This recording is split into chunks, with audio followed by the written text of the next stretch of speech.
Bismillahirrahmanirrahim. Assalamualaikum warahmatullahi wabarakatuh.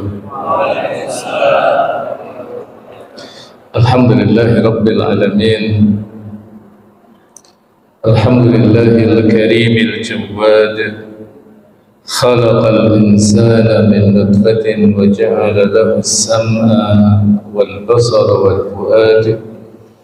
أشهد أن لا إله إلا الله وحده لا شريك له شهادة تنجينا من العذاب يوم لا ينفع مال ولا بنون إلا من أتى الله بقلب سليم وأشهد أن محمدا عبده ورسوله الذي أدى الأمانة وبلغ الرسالة ونصح الأمة وجاهد في سبيل الله حق جهاده اللهم صل وسلم وبارك على هذا النبي الكريم نبينا محمد المصطفى صلى الله عليه وسلم وعلى آله وأصحابه أجمعين وبعد يقول الله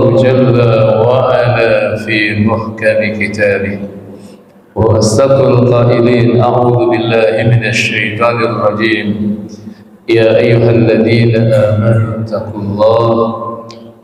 الله حق تقاته ولا تموتن إلا وأنتم مسلمون.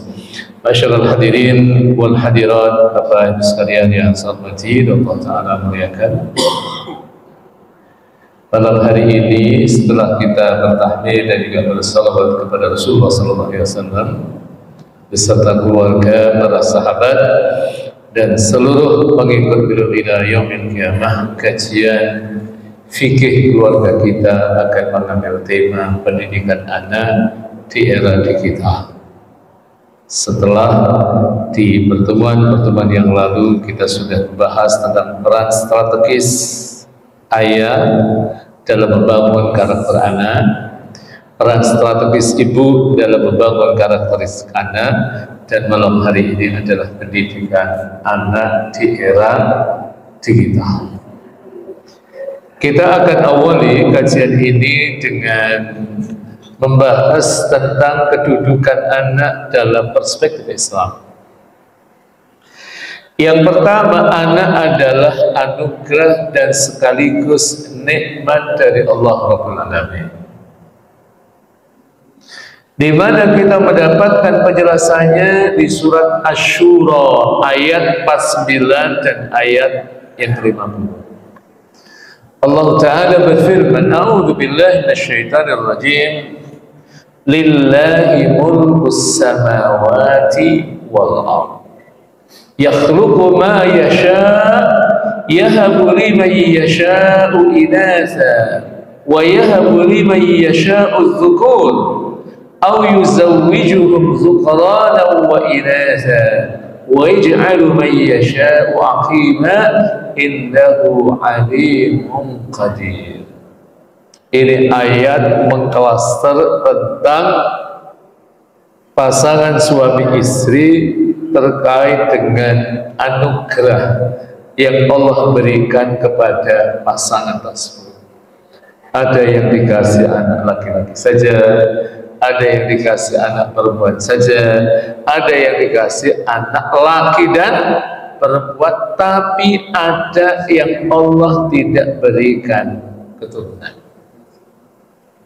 Mari kita lihat ayatnya. Lillahi mulkus samawati wal ardh. Milik Allah lah kerajaan langit dan bumi. Yakhluqu ma yasha. Ia menciptakan apa yang Dia kehendaki. Nanti kalau di ayat yang lain, yakhluqu ma yasha wa yakhtar, surah 28 ayat yang ke-68. Wa rabbuka yakhluqu ma yasha'u wa yakhtar ma kana lahumul khiyarah subhanallahi wa ta'ala amma yushrikun. Tapi pada ayat ini Allah katakan yakhluqu ma yasha' yahabu liman yasha'u inatha memberikan anak perempuan kepada siapa yang dia kehendaki. Maka ada di antara kita, mohon maaf, ada yang diberi oleh Allah anak perempuan saja. Ada atau tidak? Halo, Masya Allah. Kalau punya anak perempuan saja ini nanti biasanya masalah yang agak ribet itu masalah waris, Pak. Kenapa? Karena kalau tidak ada anak perempuan nanti punya potensi saudara kandung itu terlibat di dalamnya dan mendapatkan harta waris. Itu berbeda kalau punya anak laki-laki dan punya anak perempuan. Nah itu kalau kita punya harta waris sudah habis, berhenti di anak laki-laki, karena anak laki-laki itu mendapatkan asobah, sisa. Sisa itu tergantung, kalau dia sendiri maka bagiannya sendiri anak laki-laki semua. Tapi kalau nanti anaknya ada laki-laki dan anak perempuan, maka pembagiannya adalah lidzakari mislu hadzil unsayyin. Laki-laki, anak laki-laki mendapatkan 2 kali bagian lebih daripada anak perempuan. Udah dibagi dulu, soal kemudian anak laki-laki ini karena dia bisa jadi kaya raya, setelah dibagi dikasihkan sama adiknya perempuan semuanya, boleh atau tidak? Boleh. Jadi dibagi secara hukum syar'i terlebih dahulu. Tapi kalau anak perempuan, jikalau anaknya 1, maka dia bagiannya adalah setengah. Jikalau anaknya 2 lebih, maka bagiannya adalah 2/3 dibagi sama. Kalau anaknya 2 dibagi berdua, kalau anaknya 3, 2/3 itu dibagi bertiga. Itu ketentuan Allah. Nanti kalau ada sisa, saudara-saudari kandung. Kalau saudara-saudari kandung nggak ada, saudara-saudari kandung seayah. Kalau saudara-saudari kandung seayah nggak ada, saudara-saudari kandung seibu, dan terus berdasarkan urutan-urutan pembagian waris. Tapi Allah juga memberikan kepada orang-orang yang ia kehendaki, wa yahabu liman yasha'u adzukur. Allah memberikan anugerah kepada orang yang ia kehendaki adzukur, laki-laki. Dan saya ingin mengatakan bahwa terima takdir ini. Karena apa? Kalau kita tidak bisa menerima takdir kita saat diberi anak laki-laki atau perempuan, itu bisa berbahaya, Pak. Misalnya kok takdir kita dikasih anak perempuan semuanya, kita agak tidak bisa menerima takdir, Pak. Itu biasanya kalau kita nanti punya anak yang paling botot, itu jadi korban. Korbannya apa? Kadang-kadang ada orang tua yang memperlakukannya seperti anak laki-laki, sehingga apa yang terjadi? Anak-anak ini nanti tumbuh tomboy, Pak. Ini ada satu kasus, saya tidak usah sebutkan kampusnya. Ada seorang wanita, seorang mahasiswi, ia punya latar belakang SMP, SMA-nya itu tomboy. Karena apa? Ketika ia lahir dikehendaki oleh orang tuanya lahirnya laki-laki, tapi qadarullah ia terlahirkan dalam keadaan perempuan, sehingga orang tuanya memperlakukannya seperti anak laki-laki, tumbuh tomboy, Pak. Tapi ketika ia kuliah, ia ketemu dengan teman-temannya, mahasiswi-mahasiswinya, para aktivis di kampus, sehingga kemudian dia berubah. Dan kemudian ia mulai berhijab, dia aktif di kegiatan kampus, yang pada akhirnya, pada puncaknya, ia menjadi orang nomor 1 di kaderisasi di kampus. Tapi musibahnya adalah, karena ia masa SMP, masa SMU tumbuh dalam keadaan tomboy, ia ada penyakit suka sama satu jenis. Sukanya bukan sama laki-laki, tapi sukanya sama perempuan. Efek dari dia dulu diberlakukan seperti laki. Jadi ini berbahaya. Maka apa yang harus kita lakukan sebagai seorang mukmin setelah kita melakukan ikhtiar, pengennya kan punya anak laki-laki perempuan kan, ya? Aduh, punya cucu juga lagi perempuan kan? Mas pengennya seperti itu, pengennya yang ideal, tapi Allah juga punya otoritas untuk memberikan kepada sebagian hambanya anak laki-laki saja, anak perempuan saja, atau anak laki-laki dan perempuan yang disebut oleh Allah au yuzawwijuhum dhukrana wa inasa, atau memberikan anak laki-laki dan juga perempuan kepada mereka. Nah, setelah itu Allah katakan wa yaj'alu may yasha'u aqima, tapi juga Allah menjadikan mandul siapa yang Dia kehendaki. Dan mandul itu kalau Allah Ta'ala ingin berikan keturunan, itu juga Allah punya otoritas juga.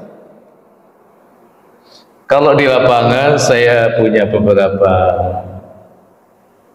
informasi orang-orang yang sudah menikah lebih dari 10 tahun itu punya anak. Satu, tinggalnya malah nggak jauh dari sini, Pak. Dari sini terus pokoknya ke kiri lah gitu ya. Itu nggak jauh dari situ, nanti ada seorang pegawai di salah satu instansi pemerintah. Itu dia menikah sampai tahun ke-8 itu belum punya anak. Dan ia ikhtiar zahirnya dan ikhtiar batinnya sudah maksimal. Ikhtiar zahirnya ia melakukan program bayi tabung. Tapi bayi tabung itu dalam penelitian itu tingkat keberhasilannya waktu itu kan dunia ini mengalami dinamisasi kan, waktu itu hanya 25%. Jadi 75% potensi tidak berhasil, dan kata beliau, saya termasuk yang tidak berhasil. Sudah 8 tahun sudah saya jalani, kata beliau, yaitu melakukan bayi tabung. Akhirnya sudah saya serahkan totalitas kepada Allah. Ya Allah, jikalau memang saya tidak punya anak, ini adalah takdir bagiku, hamba-Mu menerima. Tapi kalau baiknya saya punya anak, dengan cara Engkau anugerahkan aku anak. Sudah Pak, sudah serahkan, nggak lagi itu konsultasi ke dokter. Qadarullah, tahun ke-9 istrinya hamil, Pak. Itu Masya Allah, buah dari tawakal kepada Allah Ta'ala, buah ketakwaan seorang mukmin kepada Allah Rabbul Alamin. Allah berikan hadiah, Allah berikan rizki yang min haitsu la yahtasib. Alhamdulillah, tahun 9 hamil, tahun ke-10 akhirnya punya anak. Setelah punya anak satu, alhamdulillah, 1,5 tahun lagi punya anak lagi. Setelah itu 1,5 tahun lagi punya anak lagi. Setelah itu 1,5 tahun lagi punya anak lagi. Akhirnya anaknya gebidil, Pak, itu. Punya anak 4, alhamdulillah. Masya Allah, Masya Allah. Satu lagi, satu saat saya dulu pernah diminta ngisi pengajian mak-mak di Keramat. Ada instansi pemerintah, pengajian ibu-ibu. Ada seorang ibu-ibu yang dia hamil besar. Waktu itu saya berkata, saya doakan mudah-mudahan nanti ketika lahir selamat, anaknya jadi anak yang soleh. Setelah itu punya anak lagi. Malah beliau mengatakan, jangan Ustaz, umur saya ini sudah 40 tahun lebih, dan ini anak saya yang pertama, dan ini penantian panjang 16 tahun baru punya anak. Subhanallah. Itu adalah kuasa Allah Rabbul Alamin. Tapi ada yang Allah hadirkan dalam Al-Quran, kisah Nabi Zakaria. Sudah tua, istrinya mandul, tapi ternyata qadarullah, Allah berikan anak, dan anak itu diberi nama Yahya. Dan Yahya itu nama Yahya pertama kali pada waktu itu, belum ada orang di muka bumi itu pada masa itu yang namanya Yahya. Kalau sekarang nama Yahya di Alinda juga banyak. Halo, ada Pak Yahya di sini, Pak? Nah, zaman itu Yahya itu adalah nama pertama kali di muka bumi, Pak. Tapi ketika Allah Subhanahu wa Ta'ala menghadirkan kuasanya terkait dengan Nabi Zakaria yang ia sudah tua, istrinya mandul, punya anak, Allah menghadirkan kuasanya yang lebih hebat lagi. Ada seorang hambanya yang ia tidak punya suami, tapi kemudian dia hamil, yaitu Sayyidah Maryam. Punya anak namanya Nabi Isa alaihissalam. Itu adalah kuasa Allah Rabbul Alamin. Jadi anak itu anugerah. Yang kedua, anak adalah ujian. Di mana kita mendapatkan surat 64 surat Taghabun ayat yang ke-15. Allah berfirman, "A'udzubillahi minasyaitonir rajim.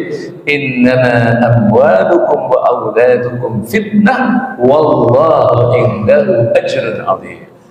Sesungguhnya hartamu dan anak-anakmu hanyalah cobaan. Anak, tapi dimulai dengan amwal dulu, Pak. Maka kita harus hati-hati dengan harta. Dan fitnah harta itu ada dua. Satu, saat menggapainya ujiannya adalah tamak, rakus. Yang kedua, saat harta itu sudah dalam genggaman kita, ujiannya adalah al-bukhru awisyuhu. Nah, jauh sekali tadi kita lihat ketika kita mencarinya, apa yang terjadi hari ini? Ada mereka yang mencari harta dengan cara yang halal. Ada yang mencari harta dengan cara yang tidak halal. Inilah mereka yang gagal dalam ujian harta. Dan bahkan ada yang menjarah harta orang lain berupa jam yang harganya 11 miliar, Pak. Itu Masya Allah. Ada bapak-bapak yang rumahnya harganya 11 miliar di Alinda.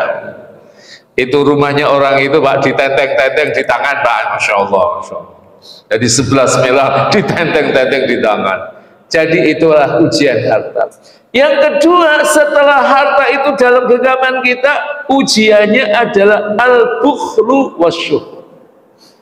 Bakhil itu pelit sama orang lain.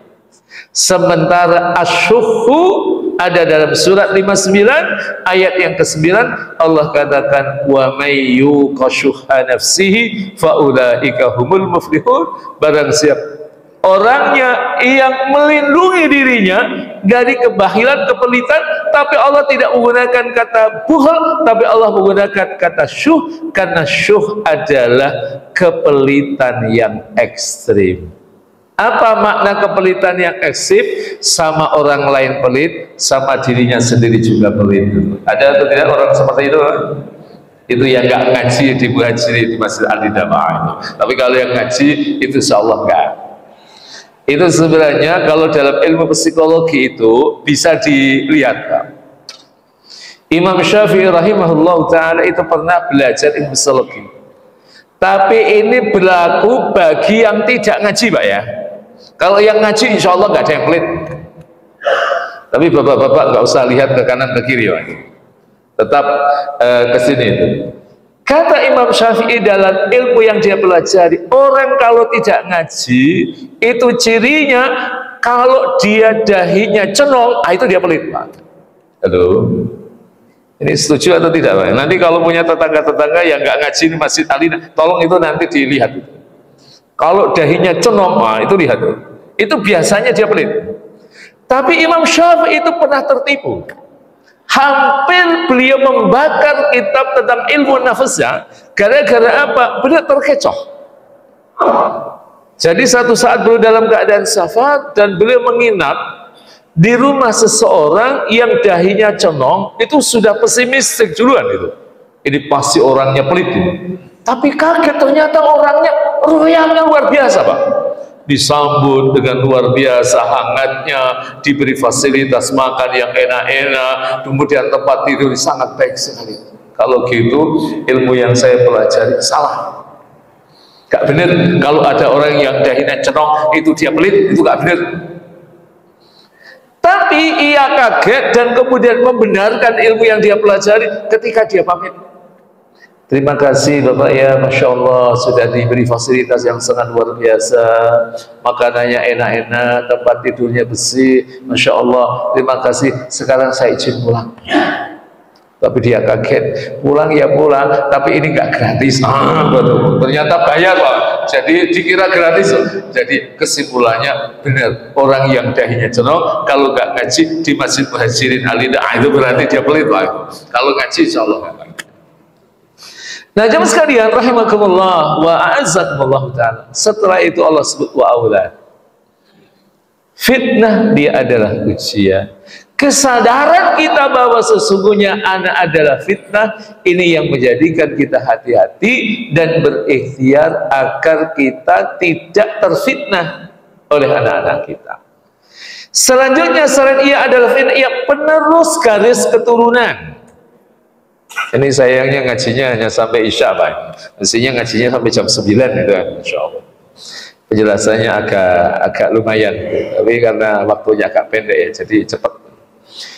Surat Al-Baqarah ayat 133 Allah berfirman, A'udzu billahi minasyaitonir rajim, am kuntum syuhada'a id hadara Ya'qub al-maut id qala li banihi ma ta'buduna min ba'di qalu na'budu ilahaka wa ilaha abaika Ibrahim wa Ismail wa Ishaqa ilaha wahida wa nahnu lahu muslimun. Jadi anak adalah penerus garis keturunan. Maka ada satu hal yang menarik, kalau nanti Bapak Ibu sekalian membaca surat Al-Kautsar ayat terakhir, ayat ketiga, Inna syani'aka huwal abtar. Ayat itu oleh Imam Suyuti atau Imam Al-Wahidi dalam kitabnya Asbabun Nuzul, itu dijelaskan ayat itu asbabun nuzulnya karena kebahagiaan orang-orang kafir Quraisy saat anaknya Rasul yang bernama Al-Qasim itu meninggal dunia. Waktu itu anak terakhir laki-laki yang meninggal dunia, dan sudah Rasul nggak punya anak laki-laki. Yang sebelumnya ada Abdullah, yang sebelumnya ada Ibrahim. Ketika Al-Qasim itu meninggal dunia, mereka teriak tapi mengekspresikan kebahagiaan. Batara Muhammad, Batara Muhammad, Batara Muhammad itu telah terputus. Maksudnya terputus nasabnya. Tapi kemudian Allah jawab, bukan orang yang terputus, orang yang nasabnya itu terputus, tapi yang terputus adalah inna syani'aka huwal abtar. Sesungguhnya orang yang membenci engkau itulah hakikatnya orang yang terputus. Jadi jemaah sekalian rahimakumullah, apakah kamu menjadi saksi saat maut akan menjenggot Ya'qub? Ya'qub ini adalah anaknya Nabi Ishaq. Ishaq itu anaknya Nabi Ibrahim alaihissalam. Semuanya jadi nabi. Karena memang Nabi Ibrahim itu nabi yang hebat. Dalam Al-Quranul Karim kata uswatun hasanah itu hanya Allah kaitkan dengan dua nabi, satu yaitu Rasulullah dan yang kedua adalah Nabi Ibrahim alaihissalam. Terkait dengan Rasulullah ada dalam surat 33 ayat 21, ayatnya Bapak Ibu sekalian hafal, laqad kana lakum fi rasulillahi uswatun hasanah.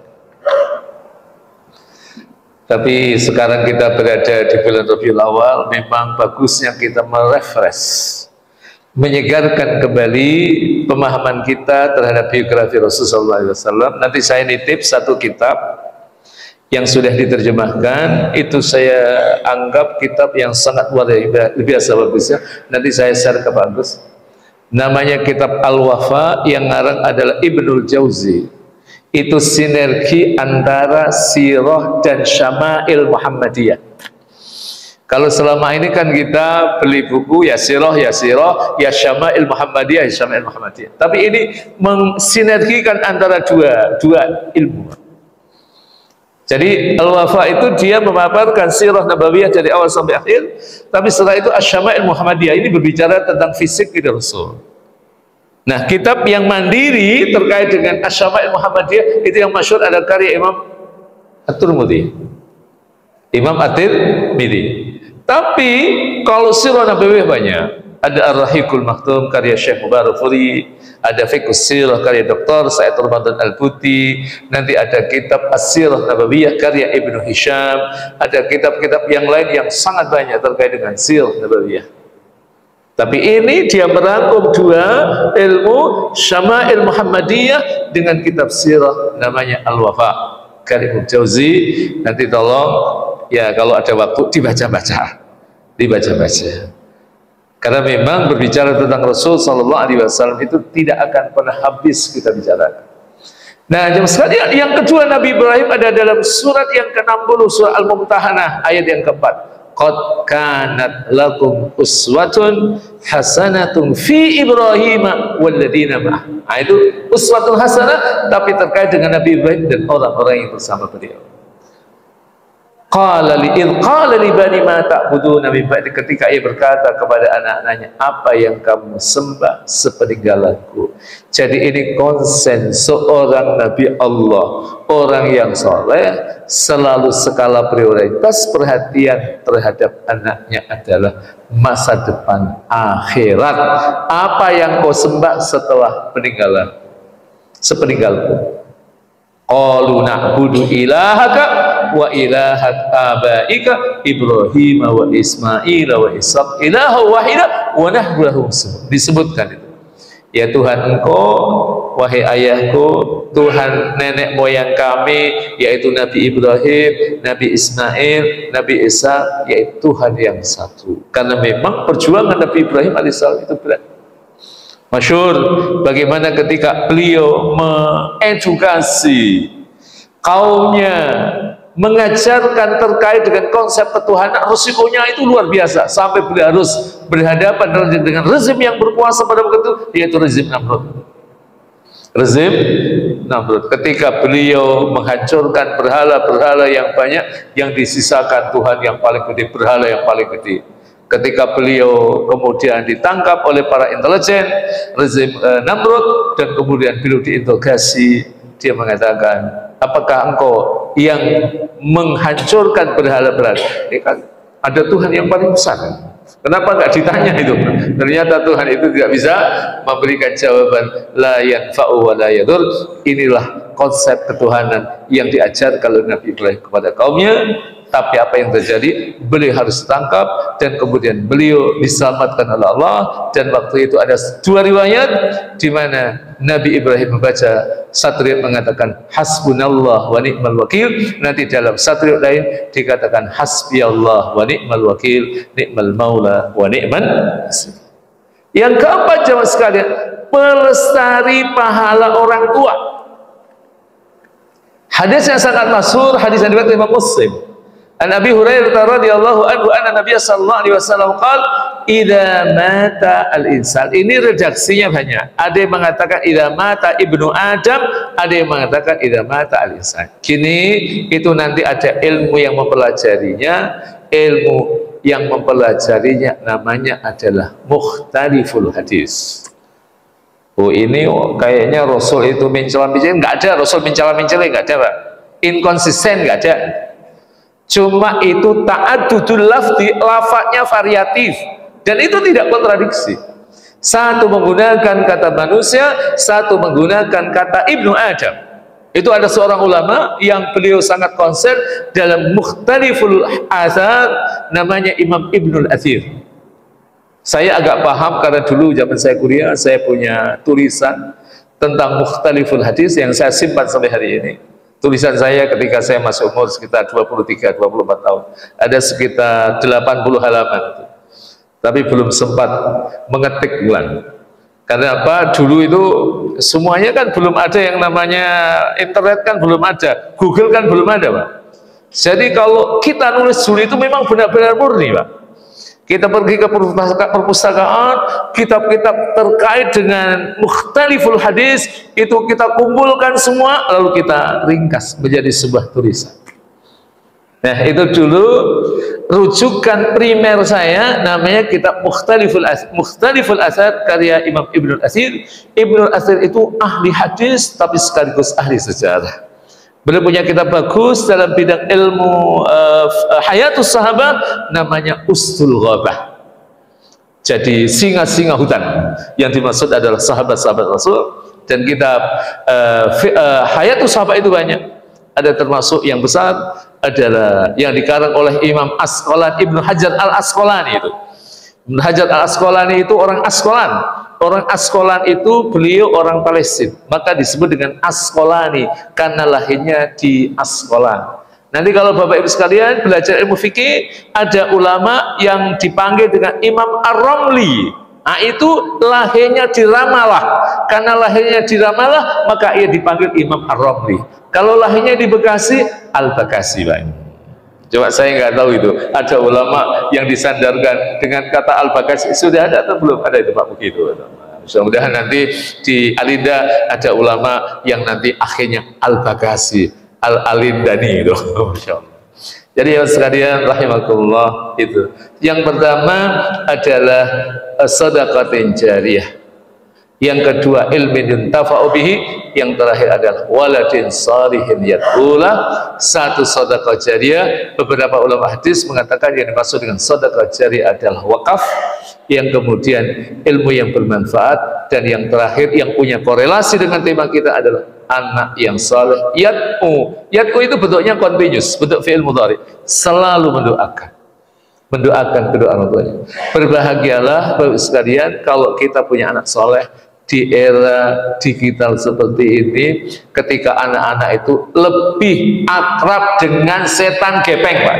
Aduh, sudah tahu yang saya maksud dengan setan gepeng, Pak? Itu nah, HP itu loh, Pak, setan gepeng, Pak, itu. Masya Allah, gadget itu.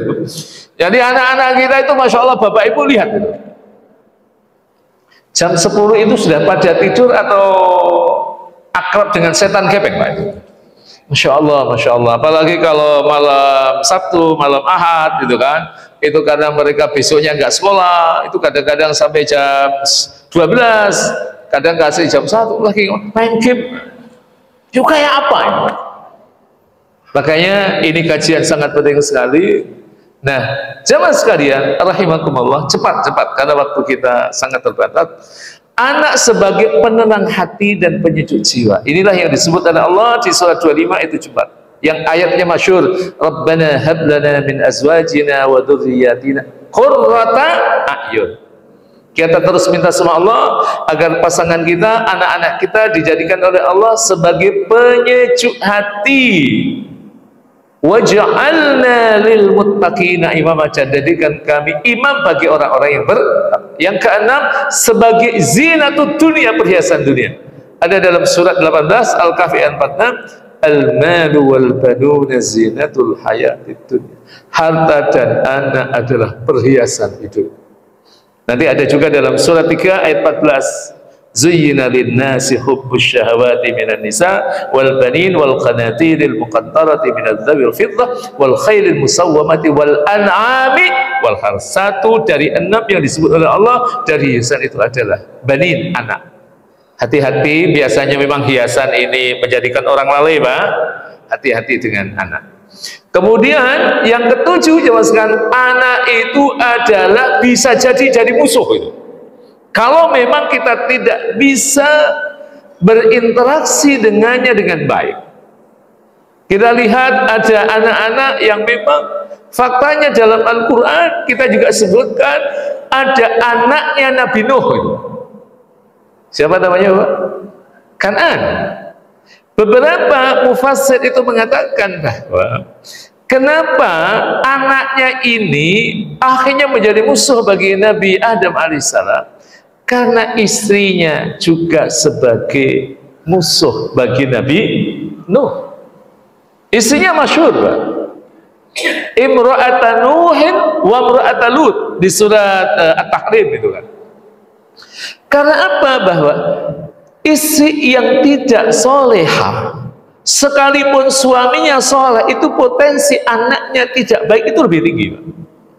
Makanya kenapa dalam Islam itu menekankan bahwa kalau kita menikah itu yang sangat-sangat harus diperhatikan itu adalah fadfar bidatid din, pilihlah karena faktor agama. Setelah Rasul sallallahu alaihi wasallam menyebutkan Kualifikasi yang lazim orang menikah karena cantiknya, karena keturunannya, karena hartanya. Legal saja, tapi itu jangan menjadi faktor primer, faktor sekunder. Tapi faktor primernya adalah karena faktor agama. Enak Pak sekalian, kalau kita punya istri soleha, anak-anak kita soleh, anak-anak kita soleh, itu di usia tua itu enak. Saya itu suka mengamati Pak.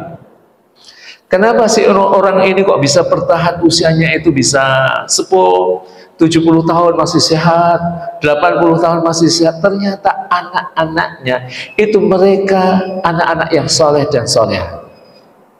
Nah, udah azan ini Pak itu. Ini yang saya khawatirkan dulu. Wajib baru sebentar, oh sudah azan itu kan.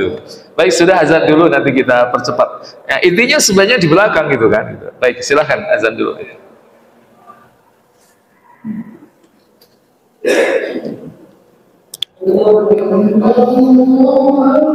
Allah, Allah.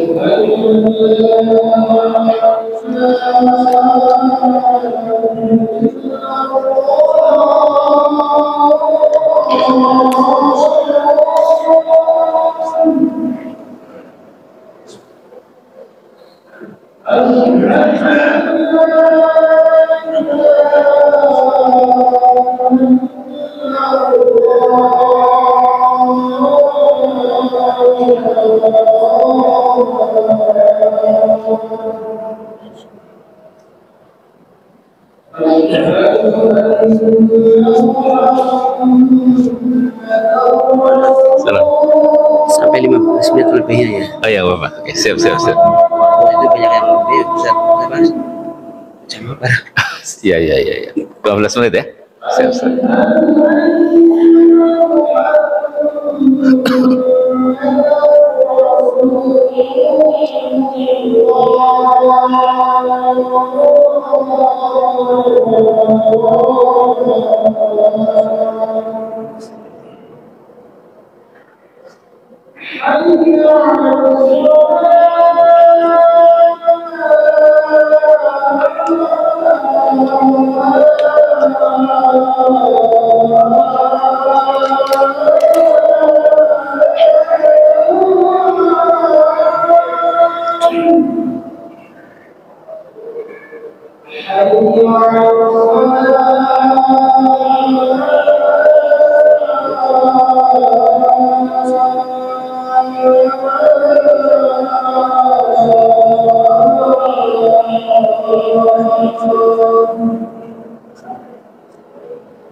Baik.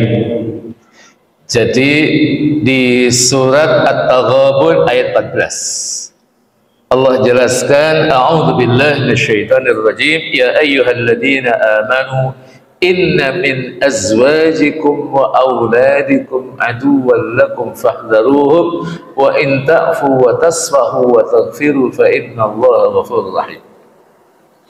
Wahai orang-orang yang beriman, sesungguhnya di antara, jadi akurasi redaksi Quran luar biasa. Al-Quran tidak mengatakan ya ayyuhalladzina amanu inna azwajakum, enggak. Karena tidak semua istri itu jadi musuh, hanya sebagi ya.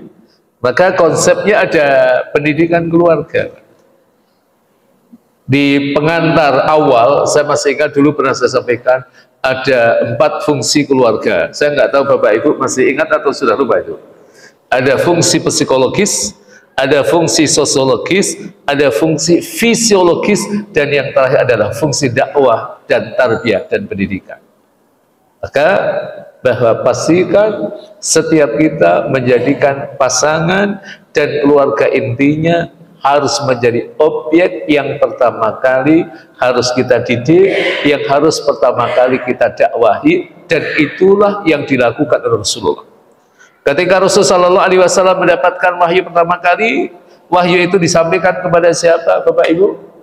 Kepada istrinya, yaitu Sayyidah Khadijah radhiyallahu anha, kemudian disampaikan kepada sahabat Ali, kemudian juga disampaikan kepada hamba sahanya yang bersama beliau, yang tidak lain adalah Zaid bin Harithah. Baru setelah itu kepada orang eksternal, yaitu sahabat Abu Bakar As-Siddiq radhiyallahu anhu, yang kemudian Allah takdirkan Abu Bakar akhirnya menjadi mertuanya Rasulullah SAW, sekalipun Rasulullah SAW lebih tua atau lebih muda Pak? Lebih tua 2 tahun. Jadi sehingga kesimpulannya nggak apa-apa mantu itu lebih tua daripada mertuanya, itu nggak apa-apa Pak. Nah itu contohnya adalah Rasulullah itu Pak. Tapi kalau di Alinda kok kelihatannya ada atau nggak ada Pak? Halo, nggak ada Pak ya, itu Masya Allah. Nah jauh sekali ya rahimahullah. Setelah itu wa auladikum, itu wawunya wawu aqaf, wawu penghubung. Jadi itu maknanya min auladikum, di antara anak-anak kalian. Maka apa yang harus kita lakukan hari-hari ini, kita berikhtiar bagaimana agar anak-anak kita itu mereka cinta masjid. Buat masjid kita ini eco-friendly, ramah lingkungan, ramah anak-anak, ramah orang lanjut usia, ramah remaja. Mereka semuanya nyaman ketika berada di masjid. Tadi pagi saya sempat ngasih tips. Ada satu masjid, bagaimana cara mengatasi agar anak-anak itu nggak berisik. Masjidnya yang mempraktekkan nggak jauh dari sini juga Pak itu. Nggak usah saya sebutkan. Nanti bapak-bapak ke sana semua itu. Kasihan yang punya masjid. Jadi cara mereka itu menenangkan anak-anak sebelum sholat, anak-anak dikumpulkan. Nanti siapa yang sholatnya nggak berisik, nanti kita kasih apa itu coklat. Kasih coklat, Pak. Kasih coklat. Dikasih coklat. Waktu sholat nggak ada satupun anak itu yang dia canda, nggak ada Pak. Nah itu dilakukan selama 1 minggu itu. Habis itu nggak ada coklatnya, alhamdulillah anak-anak masih tenang gitu. Tapi nggak tahu kalau di sini itu setelah nggak ada coklatnya masih tenang atau insya Allah ramai lagi itu kan. Tapi ini adalah istihad-istihad yang coba dilakukan. Dan anak-anak itu memang harus kita dekatkan ke masjid. Kita sebagai orang tua jangan seperti orang tua yang maaf terlalu ego Pak. Kita belajar dari sahabat Abu Bakar As-Siddiq. Abu Bakar As-Siddiq itu kalau beliau ke masjid itu selalu memperhatikan anaknya. Hayya bunayya nadhabil, yuk anakku yuk kita ke masjid ya. Itu Pak. Ibu sekalian, sekarang masjid banyak terjadi krisis regenerasi. Masjid-masjid yang orang-orang sepuh jadi panitianya, setelah ia mencari ya kan penggantinya nggak ada Pak. Atau mereka belum siap. Ini yang perlu harus dipersiapkan. Makanya, nah generasi tua itu harus mulai mengkader anak-anak muda untuk siap menggantikan kita semua. Baik teman sekalian, kemudian anak adalah amanah. Ini hadisnya apa? Ayatnya sudah pernah kita ulang berkali-kali. Surat Tahrim ayat yang ke ya ayyuhalladzina amanu qu anfusakum wa ahlikum nar. Karena memang anak-anak kita itu adalah tanggung jawab. Nah ini mana kuanfusakum, saya kira tidak usah. Nah ini bagaimana cara mendidik anak di era digital. 1, jangan sampai komunikasi dengan anak-anak itu merenggang. Sebenarnya konsep anak itu kan, pendidikan anak itu 3: otoritas, dialog, dan keteladanan Pak. Komunitas. Kalau kita sama anak-anak kita komunikasinya baik, ya kan? Itu yakinlah, insya Allah ketika tidak ada sumbatan-sumbatan komunikasi dengan anak-anak kita, itu efeknya anak itu cenderung nurut sama kita. Tapi jangan ngomong saja komunikasi lancar, tapi juga disinergikan dengan apa yang disebut dengan keteladanan. Jadi jangan sampai kemudian kita para ayah menjadi calo, jelang-jelang maghrib nyari anaknya yang main bola, tapi bapaknya nonton TV waktu azan maghrib. Nah, itu namanya calo, jadi teladan. Nah, satu lagi adalah otoritas. Memang kita dilegalkan untuk menyuruh anak kita melakukan ketaatan-ketaatan kepada Allah. Hadisnya masyhur, muru auladakum bis-shalati bis-sabit wadribuhu bi-ashrin. Perintahkan anak-anak kamu melakukan sholat ketika usianya sudah 7 tahun, ketika umur 10 tahun diapain Pak? Dipukul. Saya ditanya Pak itu kalau 10 tahun itu dia disuruh sholat, nggak mau suruh pukul. Kalau 20 tahun diapain Pak Ustaz? Diapain kira-kira Pak? Ya dididik Pak, jangan kemudian dipukul dengan sekenceng-kencengnya. Tidak. Jadi komunikasi ini yang pertama. Yang kedua, selain komunikasi, ajarkan dasar-dasar agama sejak dini. Jadi saya sering mengatakan, karena ini masih momentum Rabiul Awal, misi Rasul itu kan 3T Pak. 3T itu ada penjelasan di surat 62 ayat 2. 1 tilawah, 2 tazkiyah, 3 ta'lim. Ta'lim ini mengajarkan. Wa yu'allimuhumul kitaba wal hikmah. Walladzi ba'atsa fil ummiyina rasulan minhum yatslu 'alaihim ayatihi. Ini tilawah, membacakan kepada mereka ayat-ayat. Wa yuzakkihim itu tazkiyah, mensucikan mereka, membersihkan mereka dari kesyirikan dan kemaksiatan. Dan satu lagi adalah ta'lim, wa yu'allimuhumul kitaba. Jadi pastikan orang tua kita dan semua adalah para orang tua, didik anak kita, kenalkan anak kita tentang Allah, kenalkan anak kita tentang Rasulullah, kenalkan anak kita tentang Al-Quran, kenalkan anak kita tentang hadis Rasulullah SAW, kenalkan anak kita tentang sahabat-sahabat Rasul, kenalkan anak-anak kita tentang pokok-pokok dari ajaran Islam. Kalau kemudian kita tidak bisa ngajarin sendiri, nah suruh masuk TPA Al-Muhajir. Ada TPA apa ya? Insya Allah.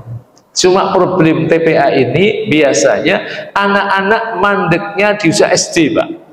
Udah habis SD itu mereka kemudian nggak mau ngaji karena sibuk dengan kegiatan. Makanya dulu tahun 1994 sampai 1997 saya punya santri mengelola TPQ, itu santrinya ada 350 santri.